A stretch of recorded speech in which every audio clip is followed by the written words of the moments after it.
Hello, everybody, and welcome back to my Hartford Whalers expansion franchise here on NHL 24. In the last episode, we recapped the season. There we go. We recapped the season, went over our player stats, checked out the league leaders, and of course, simmed through the playoffs, which saw the Edmonton Oilers take down the Boston Bruins 4-2 in that series, I believe, or 4-1. Oh, yeah, it was 4-1 because Edmonton ended. They were down 3-1 against Minnesota in the opening round, and then they went on to win their next 11 out of 12, just dominating from that point on. So the Edmonton Oilers are Stanley Cup champions. In the last episode, we also checked out Poughkeepsie Panthers, our AHL squad, as they had a playoff run of their own, reaching their conference finals but falling to the Providence Bruins. So right here to kick off this episode, we're going to advance a day or two, and the NHL Draft Lottery is going to occur. So that's going to pop up here any second, as we do have an 8.5% chance at the number one pick. And here we go. We won the draft lottery, folks. The Hartford Whalers jump from 5-1 and win the NHL Draft Lottery. That is amazing. Seattle stays at 2. Calgary falls down to 3. And the Hartford Whalers will have the first overall pick in this draft. And we failed. We didn't sell 75% of available suites. And what a shame that is, though. I mean, I don't want to damper the mood at all, but this just isn't a draft with a clear number one overall prospect. And I already think I know who we're taking, as our scouts have rated this defenseman, Sammy Maki, as the number one pick. 6'4", 218 pounds, left-handed defensive defenseman. Strength, shutdown ability, size and strength, mobility. Weaknesses, teammate utilization. A- shooting, B for puck skills and senses. A- skater, which is phenomenal at that size. A physical, and B in defense. He's being compared to Zdeno Chara, and he is NHL ready, so he'd be playing from day one. So really, it would just be Berkeley Catton who we would compare him to. And Catton is a very good prospect in his own respect, but Sammy Maki, I think, is our guy. And maybe I'll look at trades. I don't think we'll trade that number one overall pick, but I think it's definitely something to consider. And like I said, I wish there was just like a franchise guy like a Connor Bedard or Connor McDavid to kind of make it worthwhile here. But now we have some things to think about. But the Hartford Whalers win the NHL Draft Lottery and attain the number one overall pick, as now we'll look at some retired players. Shea Weber, the league leader in points among them. Also Brent Seabrook, so two defensemen here, both from the 2003 NHL Draft. Artem Anisimov, Strawman, and really no major players here retiring. Go over to goalies. Jonas Enroth, former Sabres pick. That's what I was just looking for. A bunch of coach retirements. Players that are now a scout. Nate Thompson and Strawman, both from Vegas, are now scouts. We do have draft interviews. I don't ever really do these. They don't really do much for you at all. As even now, after the lottery, Maki goes up to number one. Catton was just there. As you see the rank here, Catton does fall. Hedin goes back up to 2 after falling from 1 to 3. And some interesting movement there at the top. I thought we were going to end up getting Aaron Kivaharu, but it looks like we're going to end up with Sammy Maki.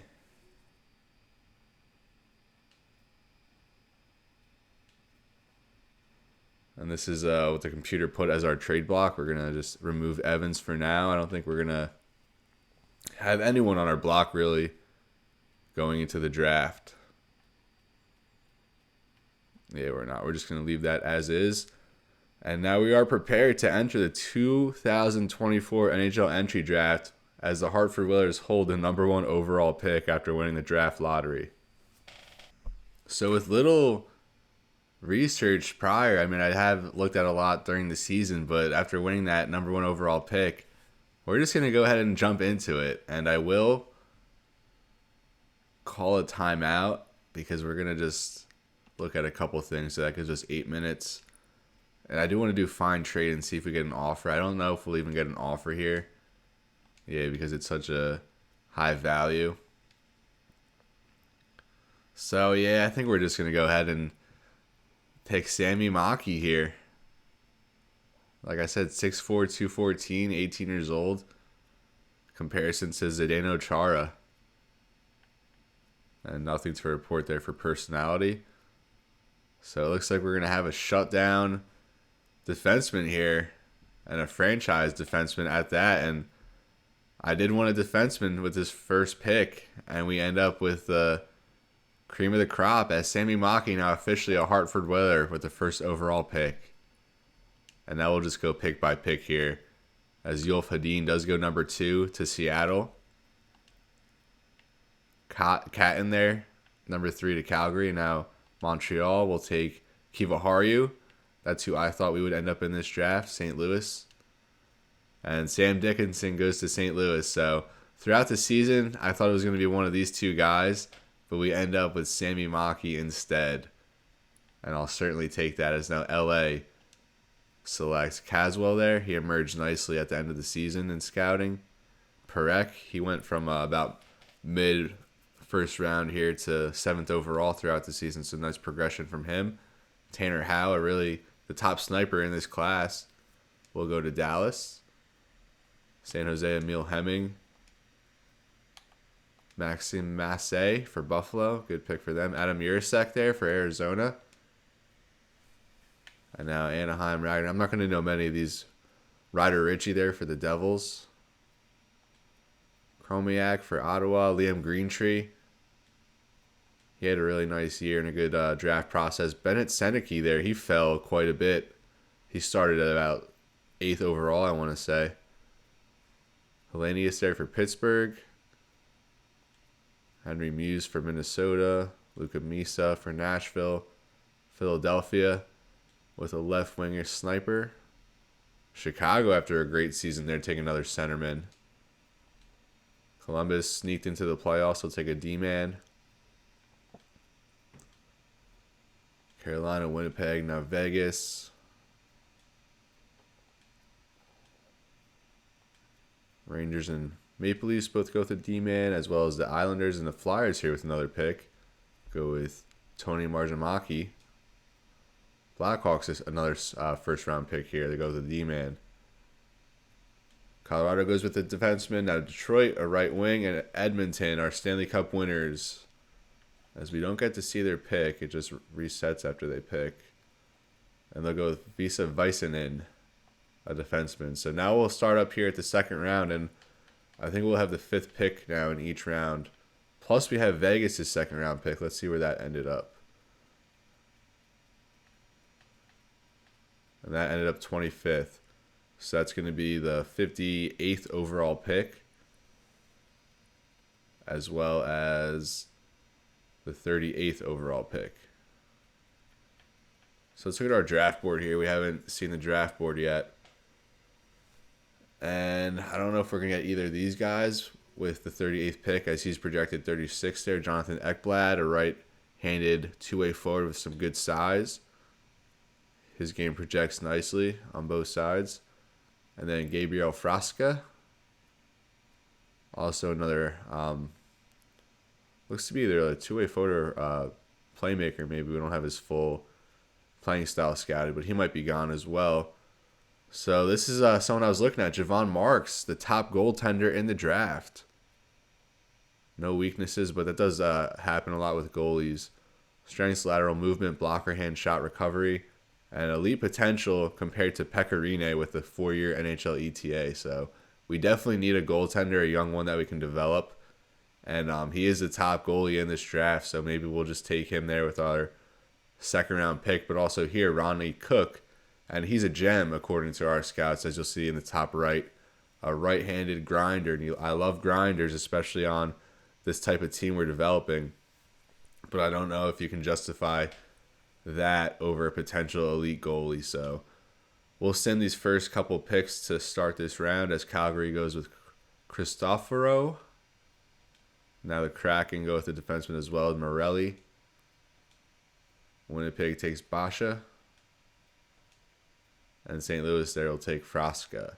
So we have a couple options here. We can go with Jonathan Ekblad here, a two-way forward, 35th on the board according to the scouts. And no weaknesses, 3-year ETA, projects to be a really nice player. Or we can go, if we want to go forward still, here's Ronnie Cook, who is a gem compared to Ekblad and a grinder. But I don't know if he's as safe of a player. Then we have here Javon Marks, an elite goalie prospect. And after getting the first overall pick in Mackey, I think we'll just get our elite goaltender here as well and just shore up our back end, as Javon Marks is going to be a Hartford Whaler with the 44th pick here. Two polarizing picks for the Whalers, and I'm pretty happy with those results, as now we'll sim down the second round a little bit as the Flyers take a D-man. And Ekblad there goes to the Ducks, so he's someone we're going to keep an eye out for to see how he develops. The Ducks with two picks there. Not even their picks, as they were a playoff team. And there's our guy Cook. Goes to Arizona, someone else we're going to want to monitor the development of. And we'll just sim down here a little bit before our Vegas pick that we acquired in that Matt Grzelcyk trade. I think we're at 25. So yeah, we'll just leave it here for now and see what we're working with on our board. So Kari Jokela is the top rated guy. A center, right-handed two-way forward. Shot utilization, character, and work ethic strengths. So probably a good locker room guy. And behind him is Frederick Leonard. And he actually has elite potential at a 5-year ETA. Another right-handed two-way forward, it looks like. So I think Leonard, just with that elite potential, you don't find that too much from the late second round and on, or even out of the first round. So I think he might be the pick if he's there.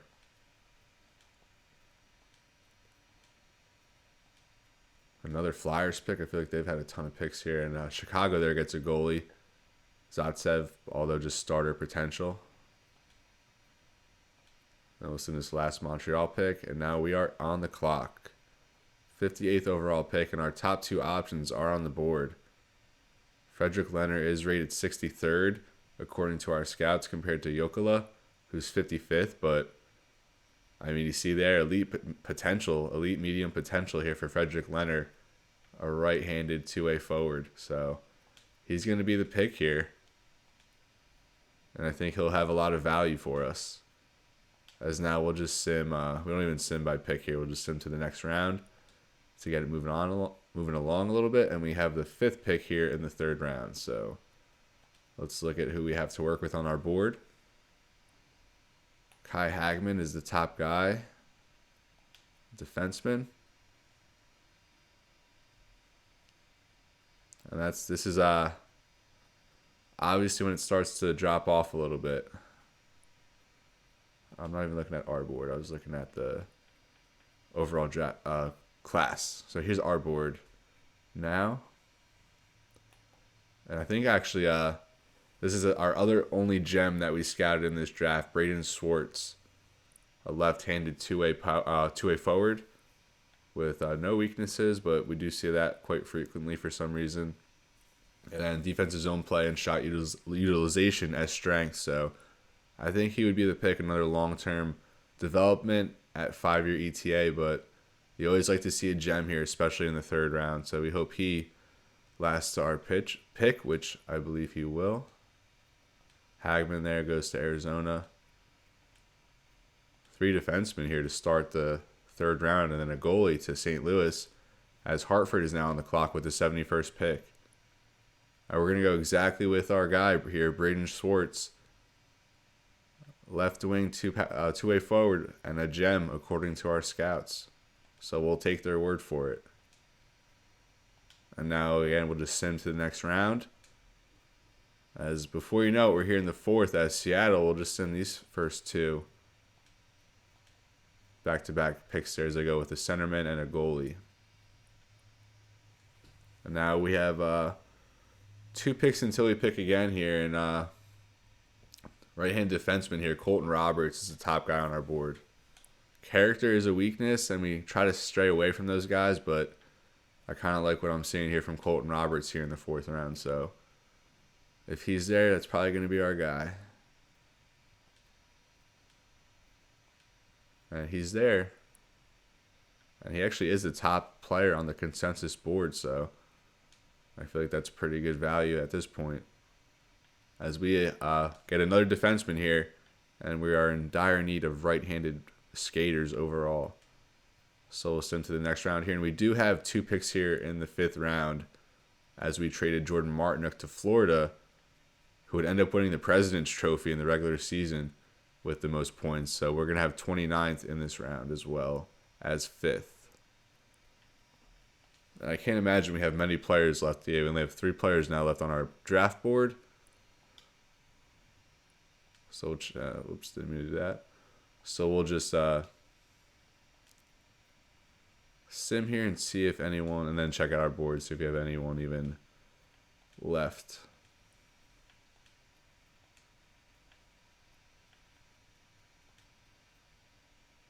Only 2 players left here. Melvin Bennett, a center, left-handed playmaker. Strength, character, work ethic, maturity. You love to see that. And then we also have here Bronson Ride, a 6'6", 209-pound defenseman. And you just love that size. So it really is just either one or the other. Bennett is the higher rated prospect. I think we're going to go with Bronson Ride here. Rated 130th on the board compared to Bennett, who isn't fully scouted. So Bronson Ride from the Niagara Ice Dogs. 6'6", 209 as we add another defenseman here. Now here at our 29th pick in the round.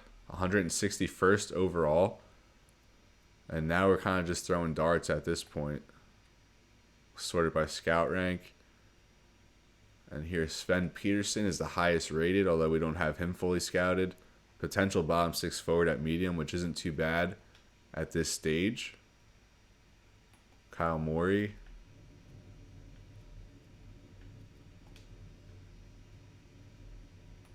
Matthew Peltier.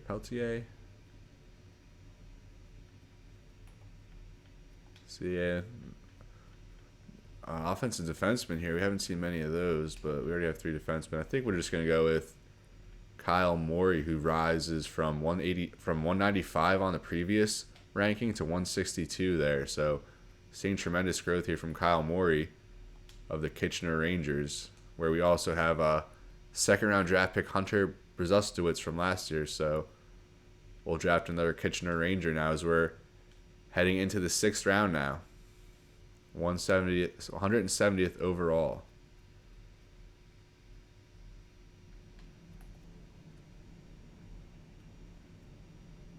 And I think it's either going to be Lackinen or Pavelski here. Lackinen lacks size, but good work ethic and maturity. Then Spencer Pavelski, work ethic. And he's a sniper compared to a playmaker. We'll just go with the right-handed shot. Timu Lackinen in the 6th round. And now we'll just sim to our pick. Our last pick here in the 7th, 203rd overall. Sort by scout rank.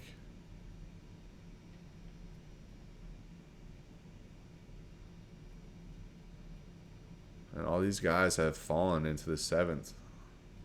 Or fallen deeper into the 7th at least. I think we'll just go with one of these guys, maybe a center. A right-handed center here from Germany. Linus Brandl. Why not? I mean, has AHL top 6 forward potential, so we'll just draft him. I don't think we'll ever really sign him or anything, but you're just throwing darts there in the 7th. And then we'll just sim the rest of this draft as our 2024 NHL draft here in year 1 is in the books. And I'm quite happy with it. Sammy Maki, first overall, and you can never be mad when you win the NHL draft lottery. Javon Marks, the top goalie in the draft at 38th overall. Leonard there at 58th overall with elite potential. Then we had Braden Schwartz, a gem, according to our scouts, at 71. And then defenseman there in Roberts and Ride, a center in Morey, a right wing in Laakkonen, and then another center there at the end in Brandel. So overall, I'd say a very, very good draft here. As trade alert, it looked like Minnesota traded up to Philly, and Philly acquired a 5th-round pick. Overall, I'd say a very good draft class for the Whalers, and I really look forward to seeing these players develop. I'm going to go to trades here, see if... So a bunch of trades here. Looks like Vancouver acquired the rights to Wenberg on a 1-year deal, I believe, or about to be in free agency. Silverberg is traded to Arizona. Ryan Strome traded to Dallas. San Jose acquires Blake Coleman. San Jose acquires Frank Petrano and Nick Ritchie. A bunch of trades here. And it looked like Dallas traded up in the 1st round with Washington. Philadelphia making a ton of moves. They traded down with Anaheim. Then they traded down with Minnesota. And then they traded down in the 2nd round. Philly making some crazy moves there with Danny Briere now leading the way. As now we're about to be at contract renegotiations here. So now we have about a week or so to negotiate with our players, and I already kind of have a plan of how I'm going to approach this. We don't have too many players set for free agency, especially after trading, Grzelcyk, Cousins, Olofsson, and Martinick at the deadline. That cleared 4 more expiring deals. So, of course, here Kane, Arvidsson, and Barrie at the top. And I'm still not sure what we're going to do with Patrick Kane. I think we're just going to let him hit the free agent market. He didn't have any offers last year besides us, so I kind of want to save that cap just for now to see how to see if we can use it in a better way maybe. But I do probably plan on offering him a little bit later in free agency, as I don't expect him to garner much interest off the rip, but I could be wrong on that. I'm just going off of what happened last year. And now we have Victor Arvidsson, who I think we are going to re-sign. Here, 51 points at 31 years old. Right-handed shots, of course, very scarce on this team. And he's a nice veteran presence who can play. He could play on the first line if we don't kind of upgrade here. I do expect to upgrade our forwards quite a bit in free agency, but if we don't, he's a nice insurance option. So I'll actually jump into this and see what he's demanding. So he wants 4 years at 4.425. And I really don't want to sign him for more than like 2 years here. So I'll just go 2 years at 4.25 for now and see how he likes that. Now Tyson Barrie, we only have 2 defensemen currently under contract who started last year for us. And Barrie's a guy we kind of want to bring back. But like Arvidsson, he's more of just a stopgap here for the next couple of years. So I don't want to give him any more than a 2-year deal, as he's probably going to start regressing here. So I'll just start off with a 1-year deal at 4.5 and see how he likes that. Now we'll just go by position. Those are the guys at the top of our team. Connor McMichael, a restricted free agent, 12 points in 54 games for us, kind of up and down, but put together quite well there towards the end. So we will just qualify his restricted offer at 0.95. And now Nolan Patrick, 15 points in 62 games. He did miss a lot of time there at the end of last season. And not much offensive production. You'd like to see a little bit more from him. But he was a good two-way player for us, played on our last penalty kill unit. And I think when we had a live looking at him, he was pretty active most of the time, especially defensively. And he played up fairly good on the forecheck. So to repeat, with the scarcity of right-handed shots, I think we will just qualify his offer here at 1.3.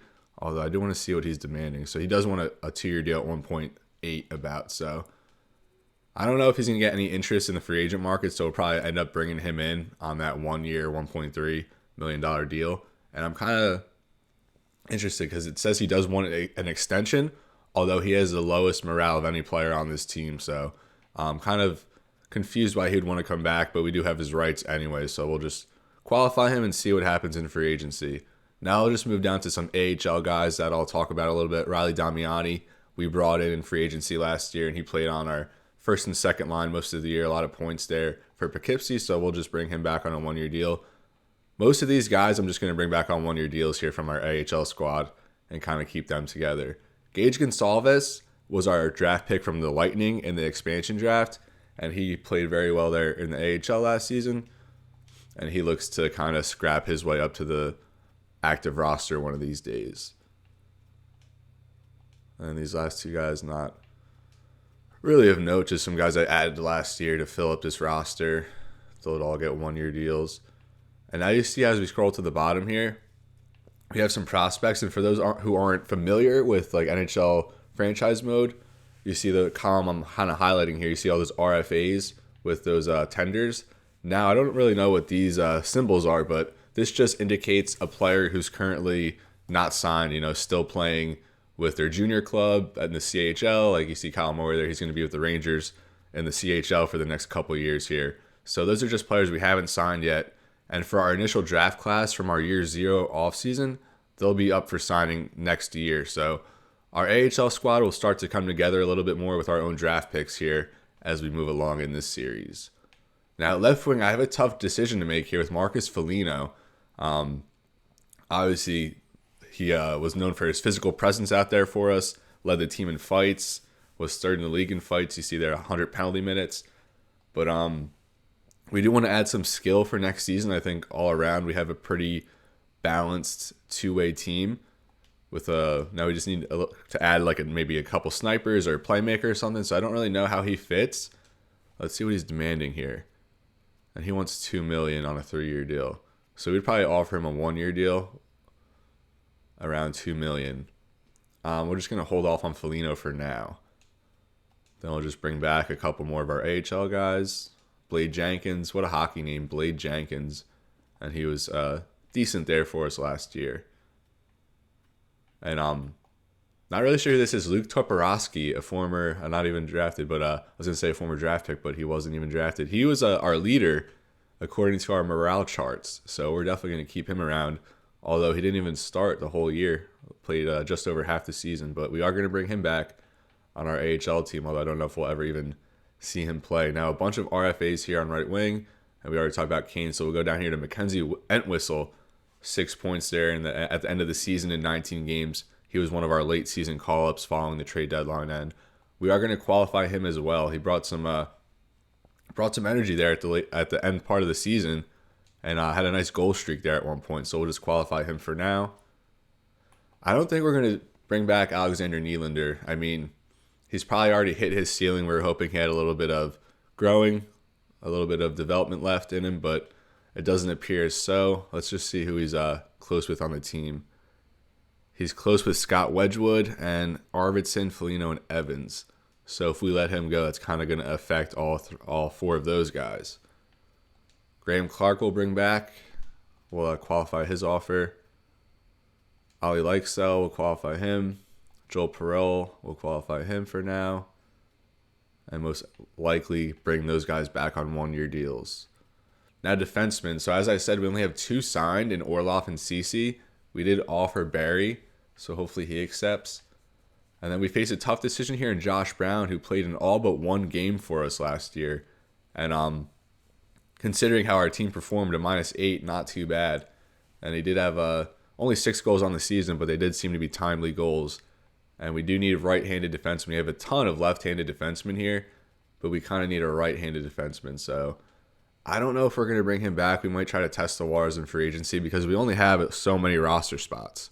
So I think we'll hold off on Josh Brown for now. And then we have Stanley, Tucker, and Akatiuk here. Stanley started most of the season, only missing 5 games. Tyler Tucker came on late, played in 19, although he didn't register a point. And Akatsiuk spent all of his season in the AHL and paved the way there for our defenseman. Now he's up to a 77 overall and trying to work his way onto this roster.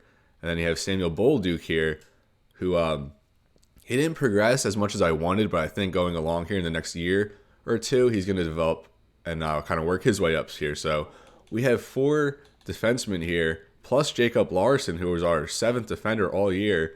But Jacob Larson, unfortunately, isn't going to be back. We're going to let him go as we just have a logjam here of left-handed defensemen vying for that number 3 spot on that pairing. So Larson, he was solid, had our top plus minus at +4 in 20 games, but he's not going to make it here to year 2 as he has best locker room chemistry with Logan Stanley and then high with Comfort, Entwistle, and Evans. But we're just going to go ahead and let him go. Thank you for your service, Jacob Larson. As you see, Evans' morale drops a little bit, as well as Stanley, and you're going to probably see 1 or 2 more there pop up. Zadina. So we probably will just go ahead and tender all these guys as well. It'll be a 1.2 for Stanley, 0.975 for Tucker, and then a Akatsiuk at 0.865. So, excuse me. All those guys plus Bolduc are going to be kind of vying for either our last left defenseman slot in our 3rd pairing or our 7th defenseman. It really just depends what we do here in free agency. And we'll bring back Celebratory, our top-rated defenseman there in the AHL. Then, Chaika Brzustewicz, we probably could sign right now to play, but I'd probably just rather have him continue on there with the Kitchener Rangers, our 2nd-round pick from last season. Chaika Bouchard will sign back. Cotton will sign back. Just filling holes there for our AHL team. Hanzel, we could probably sign at 21 years old. I'm sure he would come over. He was our top growth prospect last year. I think he had like a +22 in the rating modified category. But we'll just let him continue there with the T-Birds and keep wreaking havoc down there. Which brings us to Sammy Maki, the 1st overall pick. And of course, we're going to sign him as he is league ready. And the most we can give him is 0.975 here for the first 3 seasons on his entry-level contract. So there we go. We offer Sammy Maki, who looks to be maybe the greatest player potentially in Hartford Whalers history. Hopefully I'm not getting too ahead of myself. And now at goalies, Scott Wedgwood does not want an extension. And I was really banking on him coming back. Matt Murray does, but I don't think we're going to sign him going into free agency. He doesn't want much at 3.5, but I don't even know. How much does Wedgwood want? We'll probably overpay for Wedgwood to bring him back. So we'll bump it up to 2.25, 2.25. See how Wedgwood likes that. I mean, you'll get more playing time next year, I'm sure, Wedgwood. And then we see Daniil Tarasov. He's going to be our swingman, our 3rd string goalie. He'll open at the AHL here with Arthur Seelovs, who had an incredible season and was very strong there in the postseason for us as well. So we will just offer Seelovs a 1-year deal here. And then I think we'll bring back our 3rd string here in the AHL, Dechow. Just give him one more run before we bring over Scott Ratzlaff next season, as his junior career will come to an end, our 3rd-round pick from our inaugural draft class. So we offered who I want, kind of went over things a little bit, and we'll move it a little quicker here as we hit free agency. So let's go ahead one day. And Wedgwood does come back, just bumping it up about 100,000 there. So we do have at least Wedgwood going into next season, who was very good and efficient, I would say, this year. And Arvidsson declines, so we'll try to renegotiate with him, as Barry also declines, as we gave them a little bit less on the years. Seelovs is back, and all these AHL guys are back. All these AHL guys are back. They're all down for another run. And Sammy Maki there, it was an honor to join your team. You won't regret your decision to draft me. He's pumped up after going 1st overall. And Maki's going to start from day 1 there. I hope he can re-sign Barry. I think they would be good line mates here, given that offense to defense complement. But we'll see if Barry resigns. Now we have some work to do here on day 2 of renegotiations. So now here on day 2, our priority is to re-sign Arvidsson and Tyson Barrie, as we're just going to offer them right away. We'll go back down to 2 years here for Arvidsson and try... How much cap space do we have right now? We have $50 million in cap space. I was projecting us to go into free agency with 44. So if we sign Arvidsson and Barrie, that'll probably put us around that amount, as we'll go back down to 2 years. And we'll make it a 4.625 for Arvidsson. We'll see if that added bonus will sway him at all. And I still would really just like to get Barrie on a 1-year deal, so we'll go to 4.75. Looks like we got all our centers here taken care of. And we still have to make a decision here on Foligno, as I do think I'll just offer him a 1-year deal. I'll go up a little bit to 2.1.5. And actually, I'll just do 2.1 for now. I do like what he brings to the table. In worst case, he ends up our 13th skater and is just a healthy scratch some games. And not a bad role for him. He's someone we really like there on the bottom lines. Patty Kane, let's just see what he's asking for. He wants a 2-year deal at just over 7. I wouldn't mind bringing him back on a 1-year deal at over 7. It was 7.5 last year. And we will just go ahead and release Alexander Nylander from the roster, as Jake Evans loses 2 buddies there, and Nylander and Larson. I guess he gets along with the Swedes. Scott Wedgwood also not happy that he's gone. And instead of just tendering these guys, we'll just offer them 1-year deals. For AHL players, tendering them doesn't really do anything. So we'll just offer them all 1 year. And Entwistle, since he did spend some time in the NHL, we will leave for now. And we also have to make a decision on Josh Brown still. I think we'll just let him hit free agency, monitor him. I don't know if he'll have much interest either, but he's not someone we wouldn't be able to bring back if we didn't want to. We definitely have the money. And then we're just going to let Matt Murray hit free agency here as well. My plan is if Usa Luukkonen, who we've talked about a little bit in the past few episodes, started off tremendously with Buffalo, then traded to Philly. He had a really good season. He's 5 years younger and just a 1 overall point less there than Miller. So we will hold out for Luukkonen and hope that he's available. And I'll just sort here, make sure we covered everybody. Kane and Brown are going to hit free agency. All those guys are tendered and we offered. So we really just have to worry about Arvidsson, Foligno, and Barrie now, as we should move along quickly here. And Arvidsson re-signs, so that's huge news. Foligno re-signs on that 1-year deal, and Barrie's still not budging. All these guys accept those AHL contracts. So Tyson Barrie not budging. And I don't know if I want to give him a multi-year deal here, as I really expect him to fall off a little bit with regression. Maybe we'll just try 2 years at what he's asking. And that'll still leave us with $40 million in cap space, which I would assume is among the most of teams in the league this year. Still not budging. We have 3 more days. I'm not doing a 3-year deal, Tyson. I'm sorry. About 4.7.5 at 2 years. I like how he played last year. I think he was good for us. He's an offensive defenseman by trade, but I think he played good two-way hockey there, as he's still not coming. Come back to Hartford, Barry. So we'll stick at 2 years, and this might be the last offer at 4.8.5.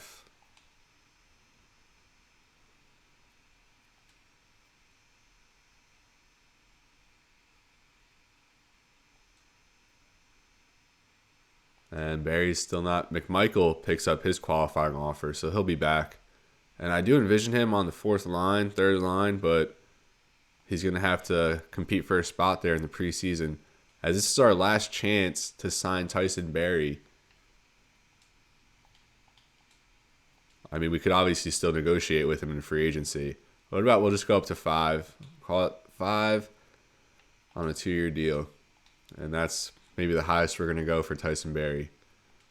So we'll send this last day as he does not accept our offer. And he's going to hit free agency. Leo Carlson upset that Kane didn't re-sign. CC upset that Barrie didn't re-sign, and then Comfort was upset. I forgot who it was that he was upset about. But so now we're here at free agency, folks, and there's a lot of potential here. I'm really interested to see how this free agent market has shaped up, as there were a lot of names I was monitoring there in the regular season who I was hoping to pursue, and now is the chance. So the foundation of this team was largely built through the expansion draft, as we added a couple pieces last free agency, Dmitry Orlov and Patrick Kane, but I think it's going to be a lot different this year. Let's take a look at who's on the market, as Aho leads the way here. Sebastian Aho, and he's certainly a tempting option. One of our priorities here is to get a legitimate centerman, although he is demanding a lot there at $12 million. Devin Tays, the top defenseman on the market, and he would be a nice addition. We really need a right-handed defenseman, as Mark Scheifele, I think he's going to be our top priority here. A 3-year deal he wants at $11 million, and no one's really offering him yet. Martin Nietzsche, he is a restricted free agent, so we would have to give up a lot of draft capital for him, so he's someone we will not pursue. And then Tyler Toffoli here, coming off a very good season. Someone I considered, but I think bringing Arvidsson back at half the cost is a much more viable option. So Toffoli is not someone we're going to consider. Then Anze Kopitar, coming off a Selk Trophy, and 36 years old, but he's probably him and Patrick Kane here, and Patrice Bergeron as well. 3 older players. And then Pavelski there as well, 4 older players who I don't expect to really get offered here until the later stages. So Patrick Kane is someone I think we definitely want to bring back, but we'll just wait it out a little bit and see as his demands fall. Moving down a little bit, Teravainen's here. Only played in 28 games last season, so he must have been hurt. He hasn't played a full season in the last 5 years, but his production has kind of slipped as well. But I think he's someone we could consider here and a change of scenery. Klingberg here, the top right-handed defenseman on the market. Tyson Barrie probably not far behind him. But Klingberg's definitely someone we'll consider here against Barrie. I think we're just going to try and get Barrie back. But Klingberg we'll definitely consider. Noel Hanifin, another good defenseman. And Tom Wilson is someone I want to bring in as well. I think he and Scheifele are going to be the top 2 guys we pursue here to start it off, as we're going to look for a defenseman as well.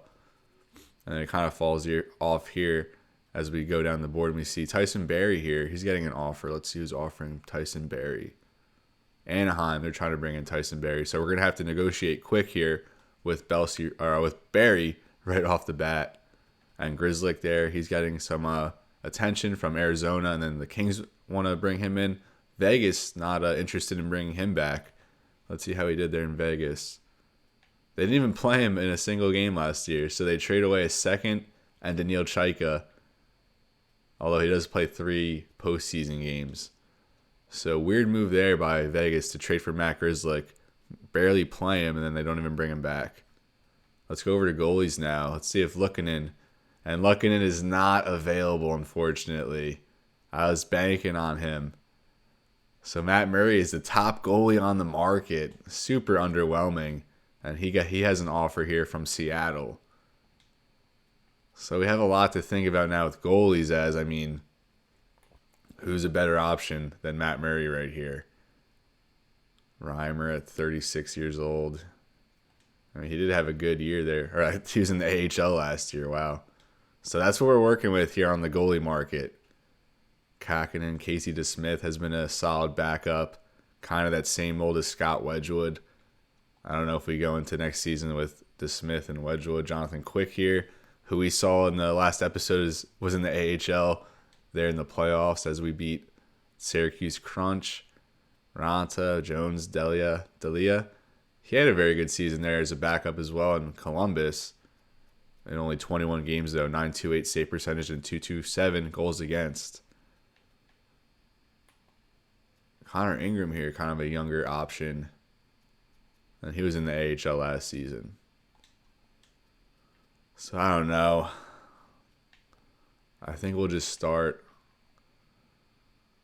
I'm going to look elsewhere at goalie options and then maybe come back and try and work out a strategy here. As I just wanted to give you an initial look at this market, and now I kind of got to think about where I'm going to go from here.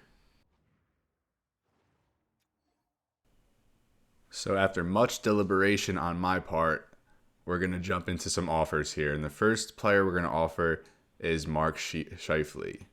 Take a look at his numbers from last year. 24 goals on 53 assists for 77 points, most since 2018-2019 season.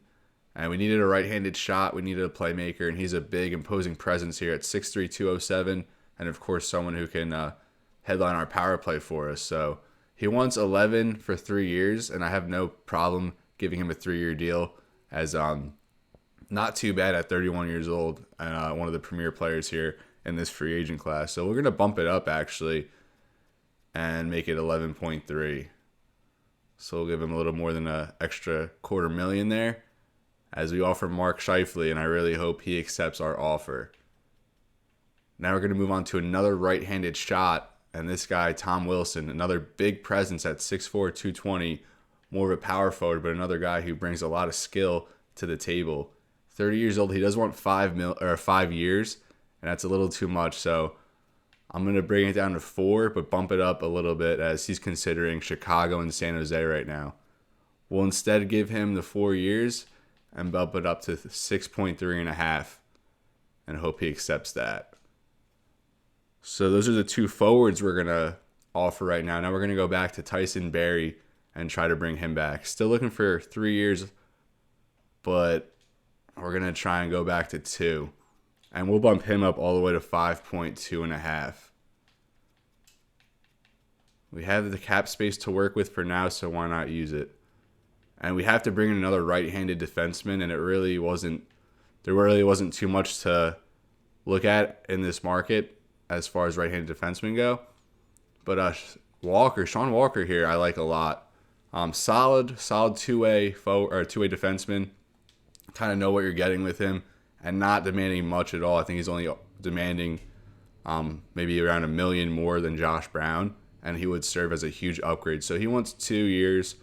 Boston has offered him. We'll bump him up to about 2.7. So we've now offered 2 defensemen and 2 forwards. And Patrick Kane we're definitely going to offer, but I'll just sim ahead a little bit to see if his demands trickle down at all. Sebastian Aho here would have been nice as a very, very good 2-way forward who could play on the top 2 lines, but we're going after Scheifele, we're going after Wilson, so we don't want to throw all our eggs out here in this one offseason. We need to preserve some cap space, especially going into next season where the goalie market is absolutely insane, which we'll take a look at here in a little bit. So we'll just sim ahead a couple days here, see if we get any acceptance or rejections. As we get a couple trade offers there for Jake Evans. We're not looking to move him. We took him off the block, but maybe our AI threw him back on there. So no one else has offered Scheifele yet. So I feel kind of confident about that.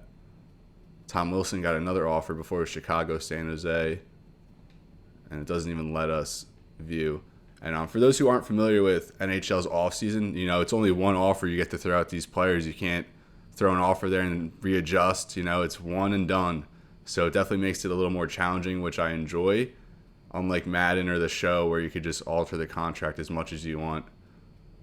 And another guy we're going to look at is Sebastian, not the Sebastian Aho, but this Sebastian Aho defenseman. We only have one offensive defenseman. Actually, we have no offensive defenseman in our whole system right now, including the minor league. So we're hoping to get Barrie back as he fits that role. And now Matt Murray gets another contract offer. Seattle, now Ottawa offering him. And just make sure Patrick Kane still doesn't have an offer, which he doesn't. So we'll go ahead, sim a couple more days, and we should get responses back here from Scheifele, Wilson. And that's a goalie coach we offered. He rejects our contract. Another trade offer there for Evans. And we'll sim one more for now. As Tyson Barrie comes back, we do get him on a 3-year deal, luckily. Or a 2-year deal, right? 2 years for Tyson Barrie. Sean Walker joins the team. So our right-handed defensemen are all shored up now with Walker, Cece, and Barry. And still nothing back from our two big targets in Scheifele and Wilson. Scheifele still only with one offer, and Kopitar with two offers now. I was hoping he was someone who would kind of slide down towards the end of the process that we could kind of snatch up, but looks like San Jose and Calgary both offered him. We'll just jump on Patrick Kane now just to avoid any unforeseen circumstances, as I just want to make sure. Yeah, we'll give him 7.75, around the same, a little bit more than we gave him last year. So we hope Patrick Kane sticks around here in Hartford for year 2. And there we go. Mark Scheifele signs with the Hartford Whalers. Huge acquisition here going into year 2 for the Whalers. And Tom Wilson also signs with the Hartford Whalers. So our offseason, perfect so far as I'm concerned. Huge acquisitions which totally reshape the trajectory of this team, as now we're still left with $22.3 million in cap space. Patrick Kane, we're trying to bring back some other good names here. Tyler Toffoli, looking for a 4-year deal. Teravainen has a couple offers. Let's use offered Teravainen. Philly and St. Louis. And as I'm recording this episode, Philly and St. Louis are playing right now. It is a second intermission, so I'm taking a break from that to finish this free agency period. Just thought that was a little interesting. And realistically, we probably could go for one of these guys. Brady Shea. I always pronounce that one wrong. Brady Shea.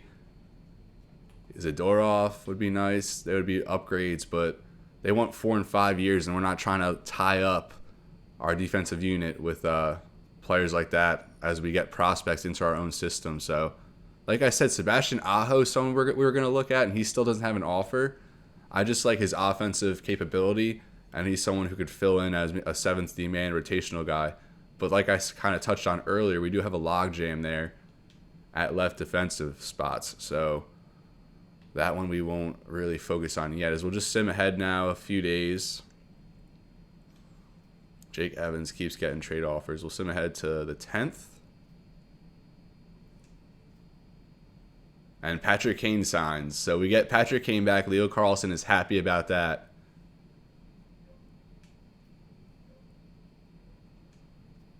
Just a week and a half now into this free agency period, and I gotta say, I feel really good about the moves we've made.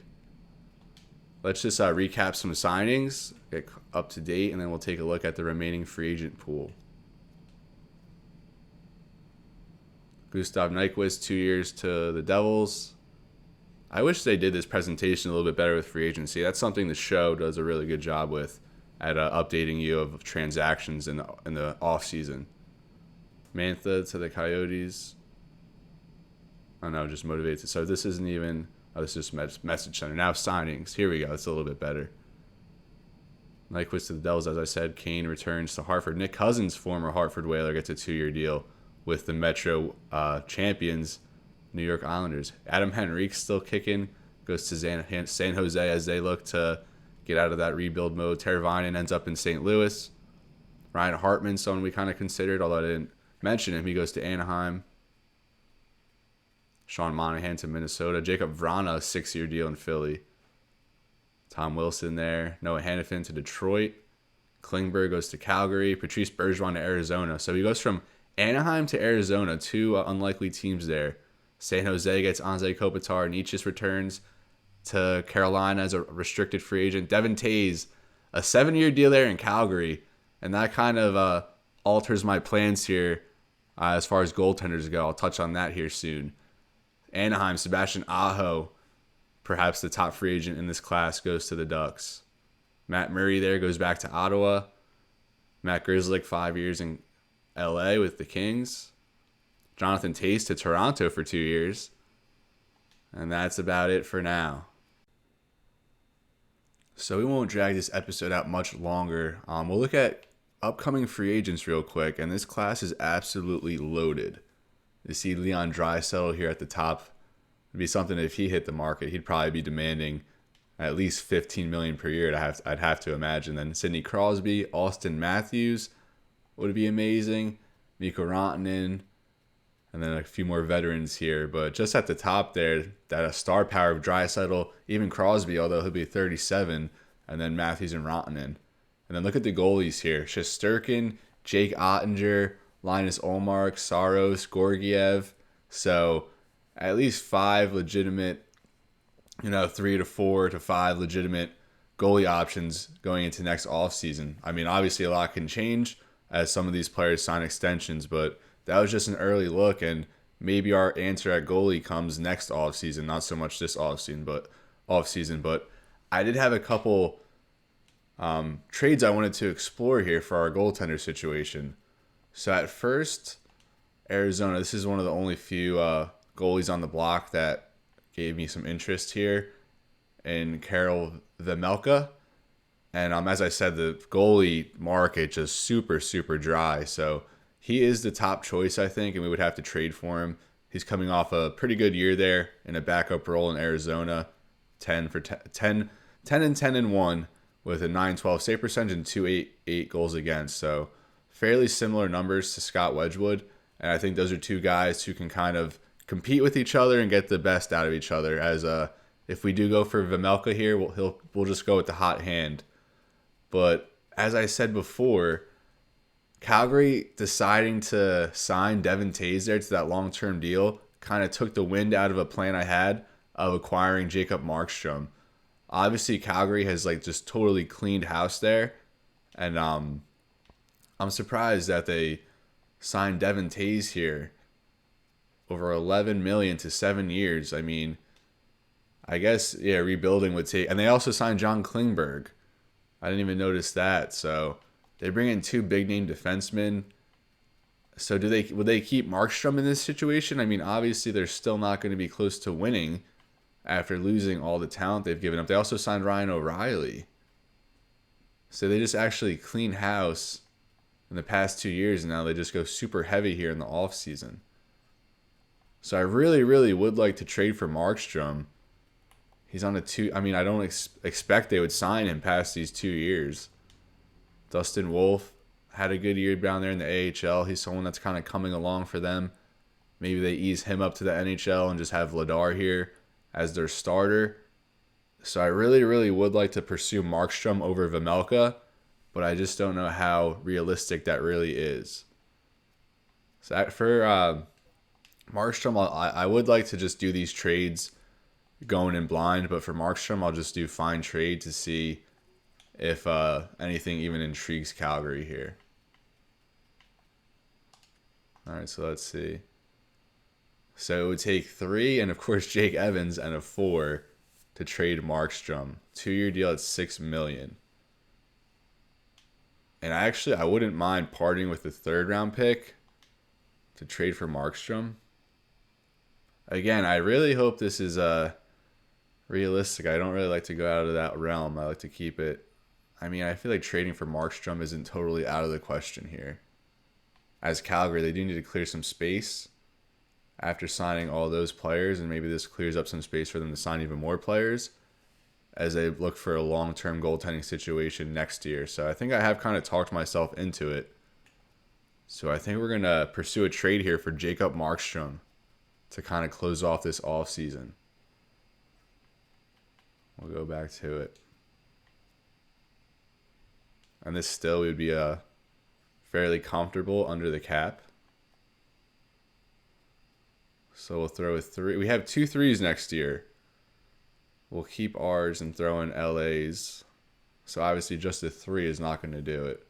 They wanted Jake Evans, but I don't want to give up Jake Evans, as I think he's a very good piece there on our 4th and 3rd line, especially as a penalty killer as well. So instead, let's see if they have any interest in some of these D-men. So we have a logjam with Samuel Bolduc, who maybe not quite be ready this year. I'd like to hang on to him, although he does have the most trade value of all these guys that I'm considering. And then Logan Stanley, Nikita Akatiuk, and Tyler Tucker. So ideally, we would be able to give up one of these guys, Stanley, Akatiuk, or Tucker. And I'm not really sure who. I think I would most likely want to keep Stanley with his experience. And then it just comes down to throwing a Akatiuk or Tyler Tucker in this deal. I don't know. I think I'll throw a Kotiuk in there. So I don't think a 3 and a Kotiuk will quite get it done, but we'll give it a shot. Rejected. And what if we throw in a 4 the previous year? Kind of pretty much what they offered us before. But instead of Evans, it's a Kotiuk, and I don't think this is going to fancy their taste either. So in a 3 and a Kotiuk, I would probably just prefer to throw in a pick rather than a player here. Could always throw Nolan Patrick in there. I don't know if that'll quite do it for him, though. Patrick's still a restricted free agent, so open to negotiate with teams. They like Entwistle. They like Matthew Majic, a 5th-round pick from last year. I think we'll just throw him in there. That's not going to quite do it either. A 3, 2 defensive prospects, one who is pretty much ready to crack the NHL. And what if we just throw in a 7 as well? Let's make it a 7 2 years from now. A 2026 7. And let's see if this is enough for Jacob Markstrom. Nope. I wouldn't mind going up to like a 4 here. So we'll do a 6 and then just work up to a 4 and see if that changes it at all. And if they don't take that, then we'll just abandon it. A 3-5, a Kotiuk Majic. No, so we'll try one last time here with a 4. And it was kind of unrealistic, I feel, to begin with. So, although it looks like our trade bar is higher on this side now. So what if we throw a 7 from Calgary and see how that goes? Reject. So we'll take away the 7, and this is the last offer we'll try for Jacob Markstrom.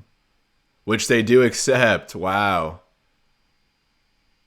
So hopefully the goaltending situation here is solved for the Hartford Whalers. As you see a bunch of morale going down up there as Nikita Kotiuk was traded, but multiple morale changes for trading for a quality player. So this offseason has just turned out tremendously, I feel like. We got it's I mean, I know Markstrom's kind of at the end of his career, but still I think he offers much better than what was on the market. And worst case, we just we roll with Wedgwood if Markstrom doesn't quite cut it for us. So a huge trade here as Hartford deals a 3 this year, a 4 next year, and 2 defensive prospects to Calgary for Jacob Markstrom. Wow. We really have covered all the bases here in this offseason with still $10.5 million in cap space. So even at this point, we could upgrade our defensive unit if we wanted. Or look at Victor Olofsson, only demanding 2.6. But I really don't think he has a place on this team going forward.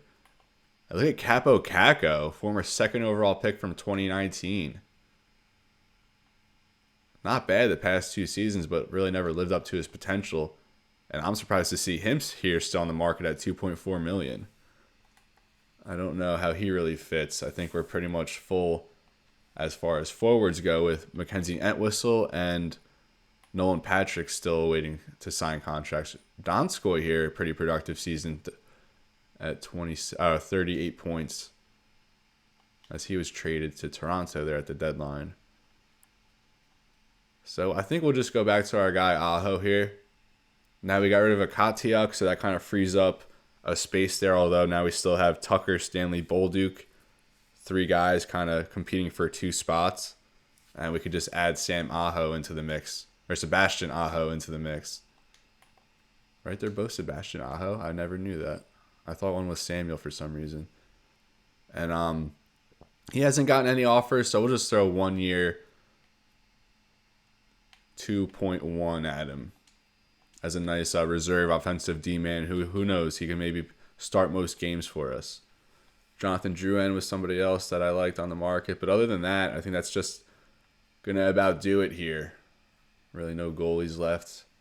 So Whalers in this offseason draft Sammy Maki, number 1 overall. We draft a goalie with elite potential. We trade for a goalie, Jacob Markstrom, who serves as a huge upgrade from what we were working with last season. We signed stars Mark Scheifele, Tom Wilson to bolster this lineup, which was already pretty solid all around, and now we get 2 stars to kind of propel this team. And I think we might be ready for a playoff push here in year 2. And there we go, Sebastian Aho signed. So we pretty much get everything done that I wanted to get done. The only thing I would complain about is we didn't acquire a legitimate centerman to take faceoffs. So area we struggled. Scheifele a center, but his faceoff percentage last year was under 50%. So that might still serve to be a weakness here on this Hartford Whalers team heading into year 2. So I'll just sim down here as we close this episode. And I did just recap, so big things coming here in year 2 with a bunch of huge additions, building off what was overall not a bad year 1 considering we're an expansion team. Now after 1 year, another all-season under our belt, we've kind of been able to put our own flair on this team. As you see there, Nolan Patrick accepts his qualifying offer. And Evans and McMichael lose morale. Leo Carlson loses morale with Nolan Patrick coming back. And Patrick honestly was never a favorite in the locker room. In episode 1 or 2, when we first looked at our player morale, a couple players didn't. It said that they didn't like him, and like their it was I'll show you. Actually, pull up the menu right now so I can explain it better. So here you see our morale: Andrew Mangiapane and Scott Lawton up there, 2 leaders on this team, and there you can see highest locker room chemistry. That's what I was looking for. And Mangiapane there with Evans, Confer, Brown. Although Brown is not on the team anymore, and then low locker room chemistry. He has no one there, but some players last year just had Nolan Patrick and Philip Zadina. There we go. Cody Ceci still low locker room chemistry with Zadina and Patrick, and best locker room chemistry with Matt Murray for Ottawa. Anyone else not a fan of Patrick? I guess it's just Cody Ceci for now. We won't dig too much into this as I'm going to close this one out. I know it was kind of a long one. We did cover a lot, though, with the NHL draft, free agency. The Hartford Whalers won the NHL draft lottery and select Sammy Maki, number 1 overall, signed Mark Scheifele. And you see Tyler Tucker there accepts his qualifying offer. So I think the only guy we're waiting for now is Logan Stanley to accept his qualifying offer. But this is where I'm going to leave you, folks. Again, thank you so much for tuning in. I really appreciate all the support here. A very eventful, productive offseason. And this Hartford Whalers team, I think, is going to compete in the Metro for a playoff spot here in year 2. So thank you for all the support. Let's keep it going here in year 2 for what should be a better, more interesting, and exciting season here for our Hartford Whalers. So as always, everybody, it's been real and be well. Thank you so much, and I'll see you next time.